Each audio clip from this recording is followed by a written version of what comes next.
Saudara diberkati? Enggak ada suara. Saudara diberkati? Amin. Haleluya. Saya ingin saudara katakan jangan amin, tapi haleluya.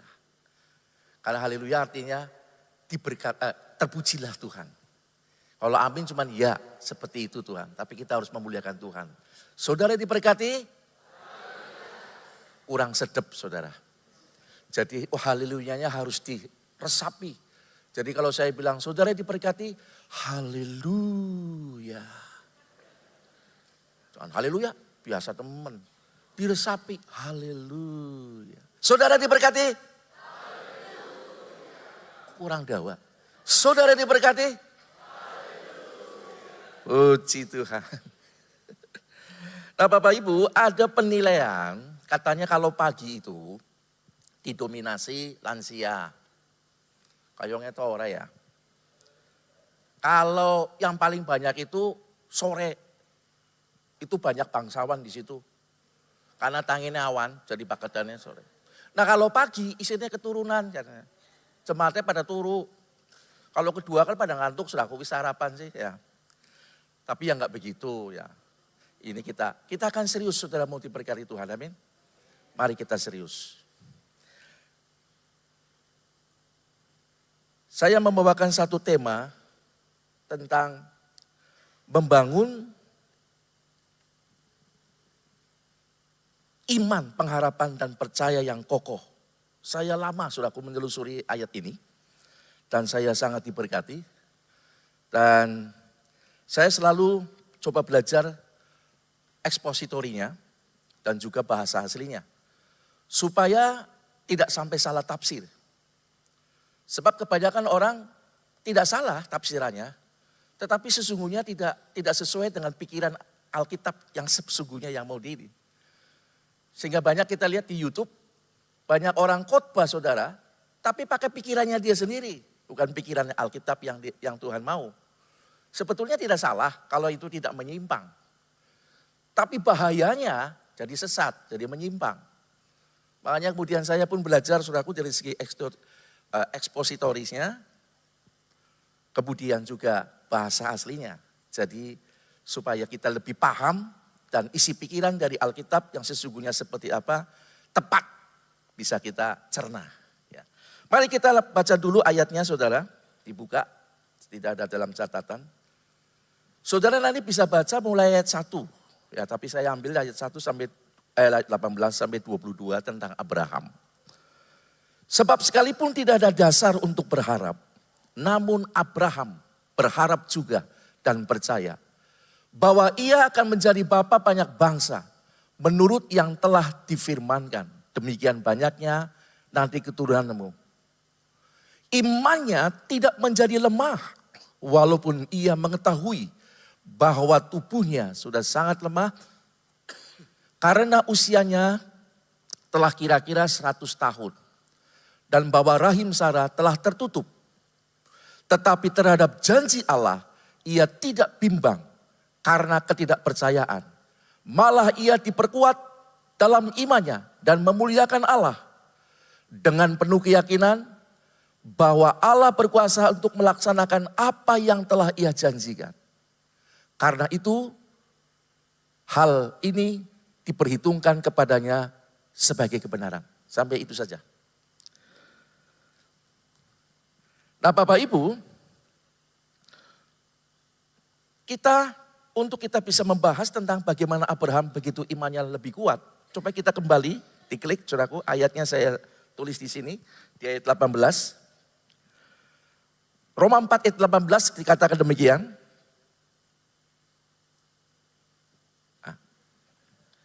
Main sihir.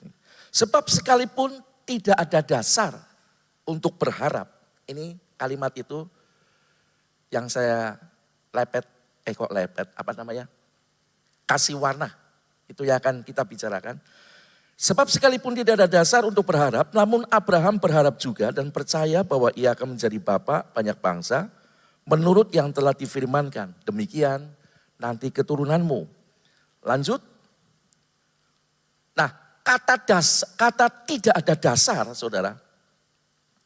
Dalam bahasa Yunani ditulis para. Artinya suatu keadaan yang berlawanan atau bertentangan dengan janjinya Tuhan kepada kita. Contoh, Tuhan berjanji untuk memberi jalan keluar untuk masalah kita. Tetapi kenyataannya masalah yang kita hadapi belum juga terselesaikan. Kemudian lanjut contoh lain. Tuhan berjanji akan memberikan kesembuhan. Tetapi yang terjadi di depan mata kita justru alami sakit yang berkepanjangan, bahkan lebih parah. Inilah kondisi yang Alkitab sebutkan tidak ada dasar untuk berharap. Nah, mari kita telusuri terus saudaraku tentang Abraham ini. Nah, tentang teladan Abraham saudara. Di sini luar biasanya Abraham saudaraku meskipun tidak ada dasar untuk berharap. Ia tetap berharap dan percaya.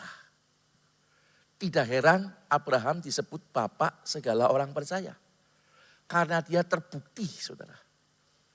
Imannya kokoh walaupun yang realita yang dihadapi malah sebaliknya. Nah, ini penting buat kita Bapak Ibu ya. Nah, seharusnya kita juga seperti Abraham. Di mana realita yang terjadi di depan mata kita tidak mengguncang harapan kita. Tidak mengguncang iman kita. Lah, seharusnya firman Tuhan ngomong kayak gini. Berkat, nyatanya saya nggak diberkati. Sukacita, nyatanya susah melulu. Mana cara kayak khotbah Pak Pendeta, sing lemu, sing batuknya mencorong. Ini begini-begini ada berkat saudara, mencorong. Tidak sesuai, lalu kecewa. Tapi tidak dengan Abraham saudara. Ya, ini menarik sekali. Dan ini saya sangat diberkati, tentunya ini juga akan memberkati kita semua pagi ini. Nah, masalah umum saudara. Banyak orang mau percaya dan berharap kepada Tuhan, tetapi itu dipicu oleh perasaan semata. Karena perasaan yang kemudian lebih dominan dalam hidupnya, maka ketika menghadapi realita tanpa dasar untuk berharap, maka yang terjadi iman dan pengharapannya rontok. Orang kadang-kadang percaya karena perasaan. Ikut bayar apikis. Iya, cengli. Tahu cengli saudaraku? Bahasa Ibrani-nya itu masuk akal. Bener gak? Kalau saya salah dikoreksi ya. Cengli betul ya? Lah kasih ngerti nama cengli semua, lah kasih jawab sih. Masuk akal. Apik loh. Ya. Apalagi kalau kita pintar merangkai sebuah kata khotbah. Nah itu di YouTube kayak gitu. Bagus. Perasaan. Ya wis, yang percaya wis. Tapi begitu menghadapi kenyataan, jeblok dia kecewa. Karena dia tidak mengimani firman-Nya, tapi pakai perasaan dikhotbahkan dengan bagus. Dengan kalimat yang bagus, lalu kita percaya. Iya ya benar ya, masuk akal loh. Tapi ayatnya itu sendiri saudaraku, yang hakiki, saudara gak imani, saudara gak percayai. Begitu jedut yang terjadi kebalikannya, game point saudara, rontok imannya. Nah sekarang kita lihat bagaimana Abraham bisa tetap berharap dan percaya kepada Tuhan ketika menghadapi realita tanpa dasar untuk berharap. Ini dia yang kita akan pelajari pagi ini. Mari kita lihat ayatnya. Roma 4 ayat 18a. Itu ada dua kalimat, dua kata yang saya kasih warna. Sebab sekalipun tidak ada dasar untuk berharap, namun ini dia dua hal ini. Abraham satu berharap juga dan percaya, dua hal. Mari kita lihat satu persatu tentang berharap. Kata berharap di dalam bahasa aslinya ditulis elpis, bukan Elvis, elpis. Yang memiliki beberapa pengertian. Ini yang pertama. Antisipasi. Nah, Bapak Ibu, Abraham ternyata telah mengantisipasi segala kemungkinan yang terburuk yang terjadi dalam hidupnya. Ini istimewanya Abraham. Nah, kadang-kala teori umumnya, kita selalu berpegang begini, kalau kita berdoa ya pasti dijawab. Kalau kita minta, pasti namanya Tuhan sayang sama kita, berkuasa. Kalau kita minta ya pasti diberi. Tapi realitanya nggak selalu begitu loh Bapak Ibu. Enggak selalu begitu, bisa kebalikannya. Nah kalau kita tidak belajar mengantisipasi seperti Abraham, wah kita gampang kecewa. Gampang kecewa. Penting. Ya, kita harus belajar seperti Abraham untuk belajar mengantisipasi. Hal-hal yang kemudian apa yang kita harapkan ternyata kebalikannya. Namun sekali lagi istimewanya Abraham itu tetap kuat karena pertama dia belajar mengantisipasi kemungkinan. Nah Bapak Ibu, antisipasi itu tidak sama dengan iman. Oh baik itu sama dengan iman dong ya, meskipun terjadi sesuatu yang tidak diinginkan tetap percaya, tidak mundur berarti iman itu. Bukan. Antisipasi tidak sama dengan iman. Antisipasi adalah suatu sikap yang tetap positif ketika menghadapi situasi yang tidak sesuai dengan apa yang kita harapkan. Misalnya dalam hal permohonan doa, saudaraku. Pada waktu kita berdoa, realitanya enggak selalu pasti dijawab. Kita harus antisipasi. Oke lah, Tuhan mesti punya rencana. Yang penting saya udah mengatakan ini kepada Tuhan. Daripada saudara nggak pernah berdoa sama sekali. Tetapi ketika saudara berdoa Tuhan dengar. Tapi masalah kenapa tidak didengar, saudaraku yang Tuhan dikasih itu domainnya Tuhan. Kita harus tetap mempercayai. Kita harus mengantisipasi. Tetap jangan mundur saudara. Saya punya contoh. Saya selalu membawa jas hujan di motor saudara. Dan kalau saya pergi saya mengharap jangan ada hujan. Maunya saya. Tiba-tiba beres hujan gede saudara. Apakah dengan hujan lebat itu kemudian saya mundur. Lalu membatalkan saya pergi untuk tujuan yang baik. Misalnya mendoakan jemaat. Enggak. Ada jas hujan. Diantisipasi. Karena hujan pun baik. Saya mintanya hujan. Tapi dengan hujan turun, apakah saya menilai Tuhan jahat? Enggak. Ada hal yang baik. Nah orang Tegal kan kadang-kadang begitu ya. Udan terus sih. Banjir. Begitu kasih panas, panas terus kayak neraka. Kapan udannya? Sing bener sing ngendi. Panas maupun hujan itu baik. Kita mesti belajar mengantisipasi saudaraku. Bahwa segala sesuatu Tuhan tidak pernah bersalah. Pasti ada sesuatu yang baik. Karena ada nyanyinya, Yesus tidak pernah salah. Yesus tidak pernah salah. Apa yang dia buat baik buat saya. Yesus tidak pernah salah. Walaupun yang Tuhan buat kita sebetulnya gak enak, gak baik. Bapak itu penting ini. Supaya kita jangan jadi jemaat yang cengeng. Benar-benar mundur, benar-benar minggat, benar-benar loncat. Kayak kutu loncat ke Mahanaim, ke gereja A, B, C, D, tok. Begitu kemudian ini lillahi gak ada yang ngakui. Oh duduk jemaatnya nyom. Sana bukan. Dilempar kembali ke Mahanaim. Dan puji Tuhan Mahanaim selalu menerima. Karena ada pelayanan khusus seperti itu. Karena apa saudara?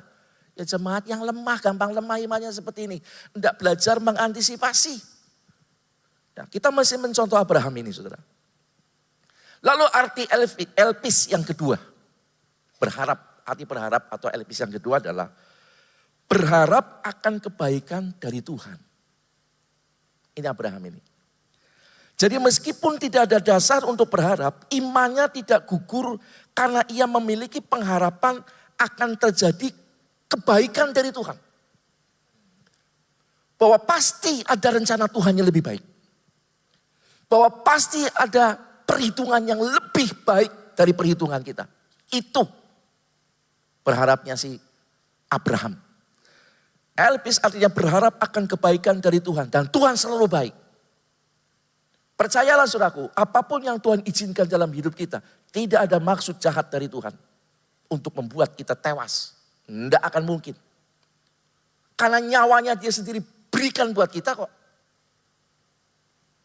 Jadi ini, Abraham berharap akan kebaikan dari Tuhan.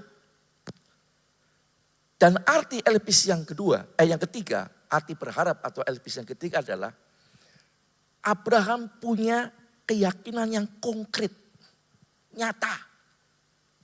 Harapan kita kepada Tuhan adalah suatu keyakinan yang konkret, bukan abstrak. Burem, orang genah. Dan bukan keyakinan yang dibangun ala kadarnya. Tapi iman kita harus iman yang konkret. Abraham membuktikan bahwa dia tidak berubah, saudaraku. Dia tidak mundur sekalipun. Dan mulutnya tidak ada sekecap kata pun mempersalahkan Tuhan. Itu konkret. Dia buktikan. Banyak orang Kristen bagaimana? Haleluya. Tetap setia-setia. Tapi ibadahnya, saudaraku, sebulan sekali. Kadang 3 bulan sekali. Ini enggak konkret, saudaraku. Ya kecuali memang ada urusan ya. Tapi kalau punya iman yang konkret, apapun terjadi, saudaraku, saudara mungkin dikecewakan. Saudara mungkin tetap datang ibadah, itu namanya keyakinan yang konkret. Tuhan berkuasa, puji Tuhan. Apa namanya ini? Corona, lenyap, kita menang. Tapi orang kebaktian sampai saiki, saudaraku. Ini iman konkret gimana? Berarti kan masih takut sama ini kan? Ya itu, lanjut. Ini yang tentang berharap. Sekarang kita masuk pada yang kedua, tentang percaya. Nah kata percaya ini ditulis dengan pisteo. Ini udah pernah saya sampaikan saudaraku.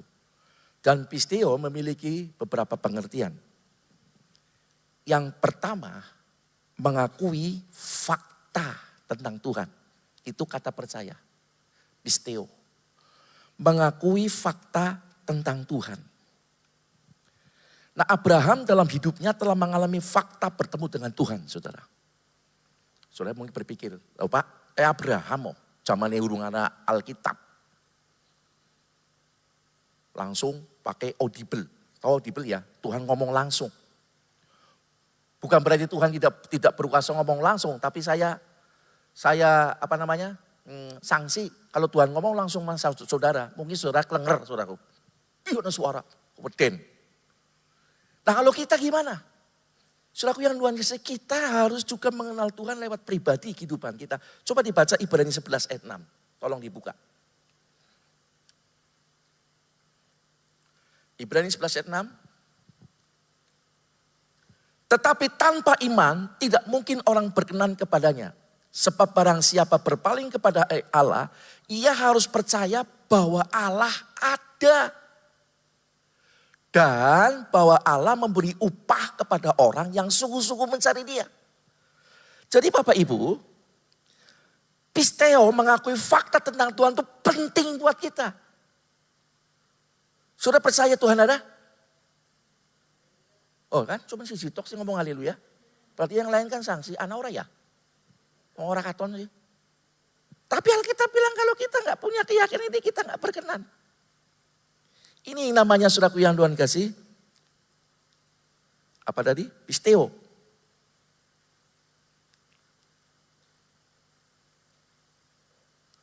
Nah Abraham ketika menghadapi suatu kenyataan saudaraku. Yang tidak sesuai dengan apa yang dijanjikan Tuhan. Abraham tetap memilih percaya kepada Tuhan bahwa Tuhan punya caranya sendiri untuk memenuhi janjinya. Sekadang kan kita memaksa Tuhan nuruti cara kita. Enggak loh saudaraku. Kita yang harus ngikuti caranya Tuhan. Dan kalau caranya Tuhan pasti benar saudaraku. Kalau caranya kita kadang-kadang meleset. Itu yang dikatakan pisteo. Memiliki kepercayaan fakta tentang Tuhan itu. Lalu yang kedua, saudaraku, arti percaya atau pisteo, yaitu percaya dengan komitmen.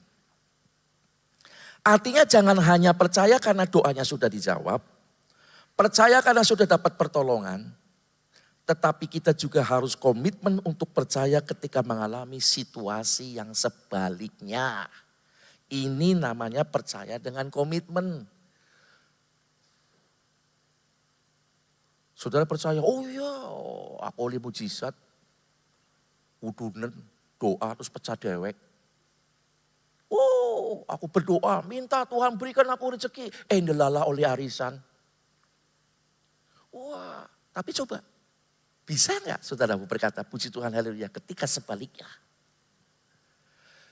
Saya pernah mendengar kesaksian itu, saudaraku, ketika saya melayani di Kuningan. Hamba Tuhan ini sudah meninggal, sekarang istrinya yang melanjutkan. Saya diundang syukuran, ini betul saudaraku, mungkin nggak ada lagi tuh. Hal yang luar biasa. Saya dibawa syukuran, hamba Tuhan bilang, saya khotbah apa? Udah Bapak Gideon datang aja, siapkan khotbah aja. Syukuran ya? Iya syukuran. Dibiasakan kalau orang nyanyi-nyanyi sebelum firman Tuhan lalu kesaksian kan.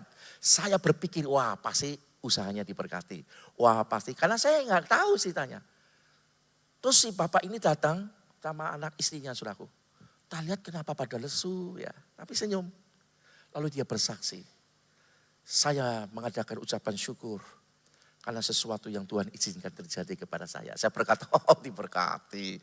Tapi dia bilang, Bapak-bapak tahu kan bahwa seminggu yang lalu kami dirampok. Saya kaget saudaraku. Kami diikat. Isi saya sudah mulai dimacam-macamin. Tapi puji Tuhan, cuman barang saja yang diambil. Tuhan lindungi nyawa kami. Harta bisa kami cari. Saya lagi belajar kenapa Tuhan izinkan. Mungkin saya orangnya pelit. Jadi diizinkan seperti itu. Saya bersyukur. Kaget gak saya dengarnya saudaraku? Dirampok, bersyukur. Tapi dalam positifnya. Waktu saya mau khotbah saya gagap saudaraku. Saya mau khotbah apa dia? Kan orang ucapan syukur umumnya yang enak-enak. Tapi dia ngalami kesedihan mengucap syukur. Saya betul-betul ini, wah. Belum pernah saya lihat orang ucap syukur karena dirampok. Lalu bersyukur karena nyawanya dilindungi oleh Tuhan. Harta bendanya aja dikuras. Saya lutik bedeng, ini serius nih? Iya. Kenapa gak cerita dari tadi? Saya jadi nyanyi satu lagu lagi. Saya pikir saya khotbah apa ini Tuhan? Baru saya mulai membawakan firman Tuhan. Itu pengalaman. Ada. Dan sampai hari ini saya belum pernah lagi saudaraku diundang ucapan syukur. Tapi karena mengalami sesuatu yang tidak baik. Dia tetap menghargai Tuhan. Imannya konkret saudaraku. Diajak ucapan syukur, makan bareng. Bukan karena diberkati. Tapi dia mengakui banyak hal bahwa Tuhan itu punya cara yang ajaib. Meskipun caranya tidak enak. Lanjut ya Bapak Ibu. Nah mengapa Abraham begitu kokoh imannya untuk mempercayai Allah meskipun sudah tidak ada dasar untuk berharap? Jawabannya, iman Abraham tidak didasarkan pada perasaan. Tetapi imannya dibangun di atas dasar fakta. Siapa Tuhan? Lewat firman-Nya. Saudaraku kalau cuma perasaan saudaraku. Dengar firman Tuhan bagus. Yang ngomong sampai mulutnya kering. Saya sekarang mulutnya kering, saya minum dulu saudaraku.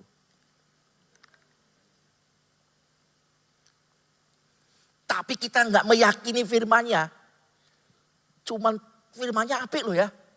Wis sembuh pokoknya tujuannya gimana yang penting bener apik. Kayaknya kita bener. Itu perasaan lalu saudara nggak meyakini betul firman-Nya ini berbahaya. Tapi Abraham imannya dibangun di atas dasar fakta siapa Tuhan. Dari mana dia tahu? Melalui firman-Nya. Perhatikan saudara. Roma 4 ayat 18 saya ulangi. Tolong diklik. Sebab sekalipun tidak ada dasar untuk berharap. Namun Abraham berharap juga dan percaya bahwa ia akan menjadi bapa banyak bangsa. Menurut yang telah. Dibaca. Yang telah difirmankan. Demikianlah nanti keturunanmu. Yang jadi cekelang ke omongannya Tuhan saudaraku. Jangan omongannya Gideon. Menungso. Bisa salah. Saya janji kelalen saudaraku. Janjinya enggak dihitung kan. Tidak enak kan. Berdosa. Salah. Makanya kalau saudara ada janji sama saya awas. Jangan sampai itu. Lupa. Saudara janji sama istri jangan sampai lupa. Saudara janji sama Tuhan untuk pelayanan jangan sampai lupa. Salah itu. Karena saya merasakan bagaimana ternyata saya salah. Omongannya manusia. Tapi Abraham percaya yang ngomong itu Tuhan. Dikatakan demikian nanti keturunanmu. Tapi kenyataannya nggak seperti itu. Abraham nggak mundur Bapak Ibu. Dia pegang omongannya Tuhan. Saudaraku, kenapa? Klik lagi. Iman Abraham kuat karena dibangun di atas kebenaran firman Tuhan. Ini penting saudara. Jangan pegang apapun di luar firman Tuhan. Bisa tidak benar. Bisa keliru. Tapi kalau firman Tuhan, ya dan amin. Karena apa yang sudah diucapkan, Tuhan pasti terjadi. Setiap firman yang keluar dari mulut Allah tidak akan pernah kembali dengan sia-sia. Buka itu Yesaya 55 ayat 11. Tolong no. Demikianlah firmanku yang keluar dari mulutku. Ia tidak akan kembali kepadaku dengan sia-sia. Tetapi ia akan melaksanakan apa yang kukehendaki. Dan akan berhasil dalam apa yang kusuruh kepadanya. Ini yang jadi cekelan. Pegangan Abraham saudara. Saudara kalau mau punya iman kayak Abraham itu pegangannya ini. Jangan karena firmannya enak didengar ya. Kayak kita bener. Jangan. Tapi firman apa yang diomongin Tuhan itu. Pegang itu.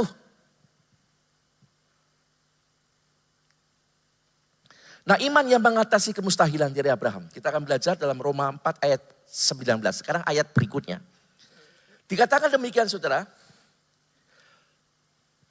Imannya tidak menjadi lemah. Ya. Walaupun ia mengetahui bahwa tubuhnya sudah sangat lemah. Karena usianya telah kira-kira 100 tahun. Dan bahwa rahim Sarah telah tertutup. Imannya itu tidak menjadi lemah. Meskipun faktanya itu sudah gak mungkin. Tapi dia pegang omongannya Tuhan, saudaraku. Omongan yang berkuasa. Sudah tahu di kitab Kejadian, maka berfirmanlah Allah, jadilah terang. Cuman ngomong langsung jadi. Itu yang dipegang Abraham. Tuhan gak pernah salah. Dia ngomong sendiri kok. Nah kata iman, dalam bahasa Yunani itu pistis. Ya, saya sudah pernah kemukakan ini juga di khotbah yang kapan. Artinya keteguhan karena adanya sistem kebenaran yang telah dibangun di dalam hidup kita. Jadi pistis atau iman itu adalah satu keteguhan karena adanya satu sistem kebenaran yang telah dibangun di dalam dirinya si Abraham. Kebenaran firman itu terbangun dengan kuat. Itulah iman. Coba Ibrani 11 ayat 1. Iman adalah dasar. Jadi ada dasarnya. Jangan sembarang sepenting percaya. Lain-lain belakangan. Gak bisa. Alkitab itu ada dasarnya loh saudaraku. Gak asal ngomong. Iman adalah dasar dari segala sesuatu yang kita harapkan. Kita harapkan. Abraham mengharapkan. Tapi belum terbukti. Dan bukti dari segala sesuatu yang tidak kita lihat. Abraham belum lihat. Dijanjiin kamu keturunannya kayak bintang di langit. Seperti pasir di laut. Siji beora saudaraku. Tapi itulah iman. Pistis. Abraham membangun keteguhan karena adanya sistem kebenaran firman yang telah dibangun dengan kokoh di hatinya. Dan itulah arti iman. Saudara. Paham sekarang ya Bapak Ibu ya. Kalau saudara mengatakan saya punya iman. Berarti saudara sudah membangun sistem kebenaran firman di dalam diri saudara. Dan saudara yakini dengan kokoh. Ini yang namanya pistis. Selanjutnya. Kapan kita dapat disebut sebagai orang-orang beriman? Ini sebuah pertanyaan. Jawabannya sudah ada. Ketika sebuah sistem kebenaran yang telah solid terbangun di dalam hati kita. Itu baru saudara disebut orang yang sungguh-sungguh beriman. Jika sistem kebenaran firman Tuhan terbangun kokoh dalam hidup kita, maka keadaan apapun yang berlawanan dengan apa yang kita harapkan tidak akan menggoyahkan iman kita. Tapi sebaliknya kalau orang mengaku punya iman, tapi dalam hatinya belum terbangun sistem keyakinan iman yang kokoh itu, mempercayai omongannya Tuhan. Begitu menghadapi kenyataan sebaliknya. Yang terjadi adalah kita kecewa. Kita kepahitan. Kita menyalahkan khotbahnya pendeta. Jadi pendeta kita khotbah mesti diberkati, doa didengar. Lalu kemudian kita menyalahkan Tuhan. Karena dia sistemnya tidak kokoh. Rontok. Lalu di akhir zaman kita model kayak gini, sedat-sedat mundur, sedat kecewa, sialat saudara. Kita lagi masuk pada pemisahan gereja loh ya. Kita masih harus ingat ini, kita berpacu dengan waktu. Jadi gereja sempurna atau tidak. Tapi orang yang memiliki sistem iman yang kokoh, percaya kepada kebenaran firman Tuhan, itu akan membuat kita kokoh menghadapi apapun. Nah, bagaimana sistem ini terbangun? Sekarang pertanyaannya. Sudah ada catatannya? Sistem ini akan terbangun dari hari ke hari. Kita harus melatih diri kita untuk merenungkan firman. Pertama firman yang kita baca, direnungkan. Kemudian pahami benar-benar, jangan sampai salah tafsir. Walaupun mungkin tafsirannya tidak menyimpang, tapi tidak sesuai dengan itu juga bisa berbahaya. Pahami, kemudian setujui. Dan mentaati. Kerjakan hal ini tiap hari, maka secara natural sistem kebenaran dari firman Tuhan akan terbangun dalam hidup kita. Jadi sistem ini terbangun tidak ujuk-ujuk jadi, saudaraku. Kita mesti melatih. Perhatikan 4 hal ini, saudaraku. Firman direnungkan, pahami, setujui, lalu taati. Itu aja diulang-ulang. Sampai saudara betul-betul terbangun keyakinan. Maka secara natural, secara alami, sistem firman Tuhan akan terbangun dalam hidup kita. Saya punya pengalaman. Ketika kami penginjilan dengan hamba Tuhan yang dahulu, almarhum Bapak Patas Patasina, ke Sangirta Laut, Sangihe, Pulau Sangihe, kecil saudaraku. Di peta itu loh, di peta dunia nggak kelihatan. Di peta Indonesia pun kayak titik. Baru kalau masuknya tuh daerah mana sih ya? Misalnya, kalau kita kan Jawa Tengah, sana wilayahnya provinsi apa, baru nanti kelihatan. Penginjilan berhasil. Dapat jiwa, saya disuruh baptis, saudaraku. Saya yang baptis. Kemudian waktu pulang, saya lagi tidur di kapal. Saya masih ingat. Berangkat pakai kapal Karamando, pulang sama kapal Sola Gracia, namanya bagus. Waktu kami berdoa di kapal, saya lihat kan kapalnya kayu. Itu kapal, saudaraku, penuh dengan nyanyian. Kriat, kriat, kreot, kriat, kriat, kreot. Saya bilang sialat. Kriat, kreot, kayaknya tabraknya pecah ya. Dan betul saudara, waktu tengah malam rupanya itu kaptennya suka minum cap tikus. Tahu cap tikus? Tikus kayak curut. Orang Tegal ngomong. Ciu. Jadi waktu dia teler, dia nggak lihat mercusuar. Cahaya bulan yang ada di laut dikira mercusuar. Dia nyimpang kebalik. Kapalnya nabrak karang, saudara. Gunung di tengah laut. Jebret. Kuda, saya kaget saudara. Apa ini? Waktu saya bangun, itu orang hilang semua. Kok pada nggak ada ya? Waktu saya lihat, ada di jendela dan di pintu. Saya pikir lihat apa ya? Pada di jendela di pintu. Saya tiduran lagi. Ternyata Bapak Gembala kami yang dulu Pak Patas bangun, dia marah sama saya. Gini, saya cari kamu kemana-mana. Bisa tidur kamu ya? Memang ada apa? Ini kapal mau tenggelam. Tabrak itu karang. Waktu saya turun, memang sudah kesini airnya. Saya naik saudara. Ke dek. Itu waktu saya masih ingat Bapak Pendeta Hani Paulus, belum hadir. Dia ikut-ikutan bakar kaos saudaraku untuk gini-gini. Supaya kapal yang lewat bisa nulungin. Tapi karena itu banyak karang, gak ada kapal yang berani nulungin saudaraku. Waktu saya bangun, ternyata orang pada siap di pintu dan di jendela, siap terjun ternyata. Waktu saya lihat pulaunya jauh, remeng-remeng saudaraku. Itu di pulau Sulawesi, itu yang huruf K. Nah ini K-nya itu ditutuli yang itu. Dan orang mulai histeris. Pada berdoa, Tuhan ampuni dosa saya. Takut mati ternyata saudaraku. Tapi saya heran, saya tenang. Saudaraku, ketenangan saya enggak ujuk-ujuk datang loh saudaraku. Karena saya melatih firman, meyakini firman. Ketika kami mau berangkat kami berdoa. Dan Bapak Gembala waktu itu membacakan tentang ini. Ayat, pergilah. jadikanlah seluruh bangsa muridku, dan ketahuilah aku menyertai kamu sampai kepada akhir zaman. Saya yakini, saya pergi memberitakan Injil. Masa mati? Saya tenang. Itu bisa saya yakini betul. Dan memang betul luar biasa saudaraku. Tidak ada satu jiwa pun yang tewas. Itu datang saudaraku, perahu dari itu. Rupanya ada kapal yang lari ke sana ngomong. Perahu-perahu pakai motor. Oh, bawa semua. Saya tenang. Bisa tidak ada rasa khawatir. Walaupun bukan karena saya pintar berenang. Kalau pintar berenang pun saya nggak mampu selat jauh. Kami yang terakhir, saya dengan kaptennya. Kaptennya bilang, Bapak Pendeta, doakan saya sudah berdosa.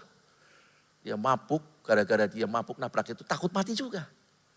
Saya bilang, Bapak berdoa sendiri, minta ampun sama Tuhan, saya bilang begitu. Tinggal kami berdua. Kapal udah mulai tenggelam kan laut tambah tinggi. Kami naik di tiang. Tinggal perahu, saudaraku. Saya pikir, ada perahu motor. Kok lama sih? Ternyata perahu dayung, saudaraku.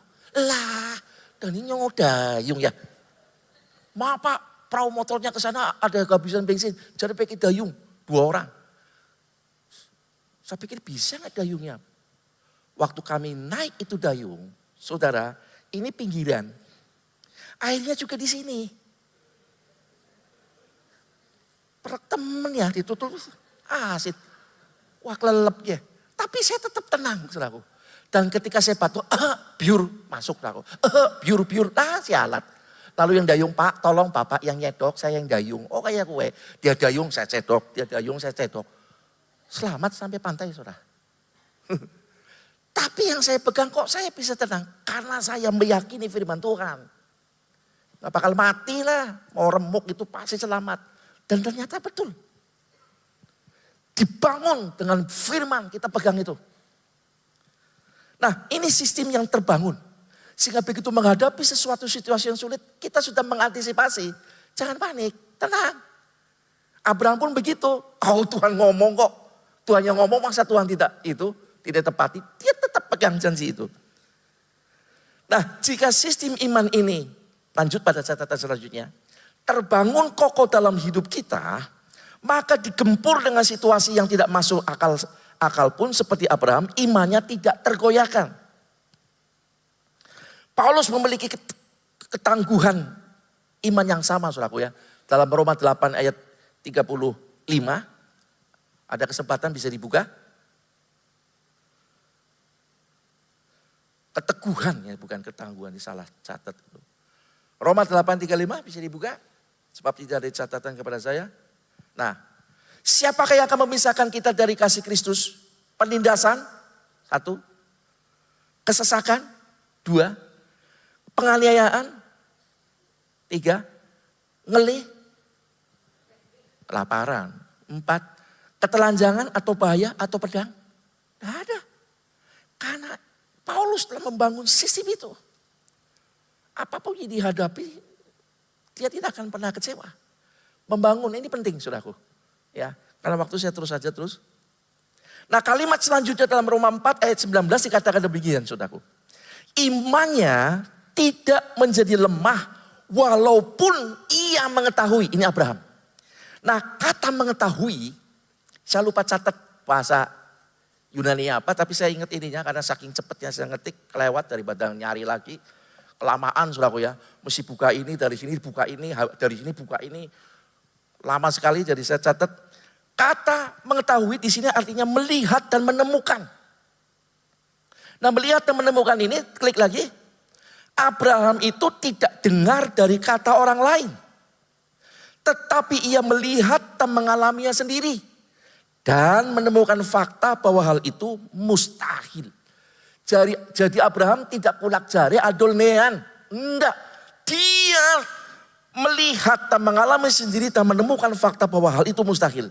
Perhatikan ayatnya saudaraku. Roma 4 ayat 19. Secara penuh. Imannya tidak menjadi lemah. Walaupun ia mengetahui bahwa tubuhnya sudah sangat lemah. Karena usianya telah kira-kira 100 tahun. Dan bahwa rahim Sarah telah tutup. Saudara, Abraham itu ngerti, tahu diri. Dia bukan orang bodoh saudaraku. Dia merasa memang sudah lemah. Usianya sudah cepek tahun, saudaraku. 100 ya, cepek ya. Betul ya Pak Yusuf ya? Cepek, 100 ya. Dan bahwa rahim Sarah telah tertutup. Harapan apa yang bisa dipegang, saudaraku? Ada harapan? Ada harapan? Dilihat dari segi ilmiah apapun, ahli kandungan kayak apapun, nonsen. Tidak ada harapan. Tapi Abraham percaya kepada firman yang diomongkan Tuhan. Itu dia yang perlu kita tiru. Ayat 20 dia katakan apa, saudaraku? Tetapi terhadap janji Allah, ia tidak bimbang. Jangankan bimbang, tidak percaya, bimbang pun enggak, saudara. Karena tidak bimbang karena ketidakpercayaan. Malah ia diperkuat dalam imannya. Dan ia memuliakan Allah. Saudaraku yang Tuhan kasih, kata janji Allah dalam ayat ini mengandung arti Tuhan punya jaminan. 2, Tuhan punya tindakan yang Tuhan sendiri katakan bahwa ia akan mengerjakannya. Jadi inilah yang membuat iman Abraham tidak menjadi lemah. Dan ia dapat mengantisipasi segala hal yang terburuk. Karena apa, saudaraku? Klik lagi, apa yang dimiliki Abraham? Abraham punya firman Tuhan. Abraham memiliki janji dari firman yang dikatakan sendiri oleh Tuhan. Firman yang ngomong, bukan pendeta. Ketiga, ia lebih meyakini dan mempercayai apa kata firman daripada realita yang dihadapi. Daripada kenyataan yang dihadapi. Sebab apa, saudaraku yang Tuhan kasih? Klik lagi.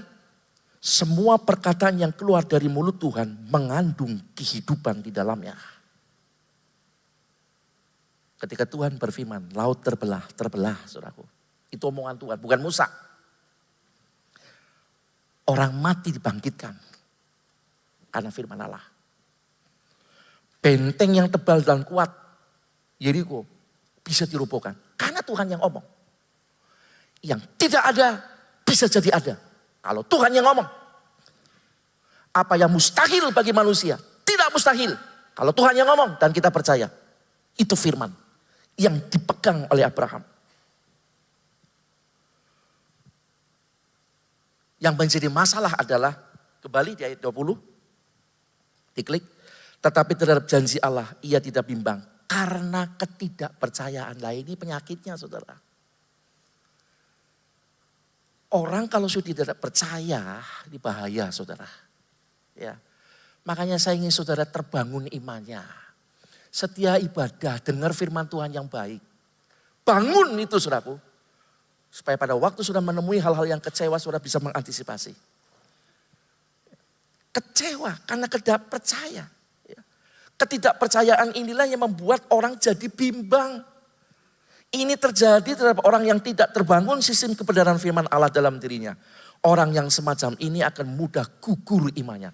Tetapi kalau kita membangun sistem kebenaran firman Allah yang kita pegang dalam hati kita. Terbangun kokoh. Hadapi apapun yang terjadi. Kita tidak mundur, saudaraku. Kalau toh Tuhan gak beri hari ini. Gak jawab hari ini. Tuhan akan jawab di tempat di kesempatan lain. Sebab waktunya kita bukan waktunya Tuhan.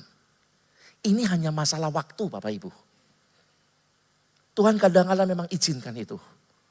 Hanya soal waktu. Dan percayalah, Tuhan gak pernah terlambat. Buktinya Abraham punya anak. Walaupun tidak ada yang dapat, tidak ada dasar untuk berharap. Tapi ternyata mereka punya anak. Namanya Ishak. Dan dari inilah, saudaraku keturunan ini, bangsa Israel terbentuk. Injil diberitakan lewat bangsa ini.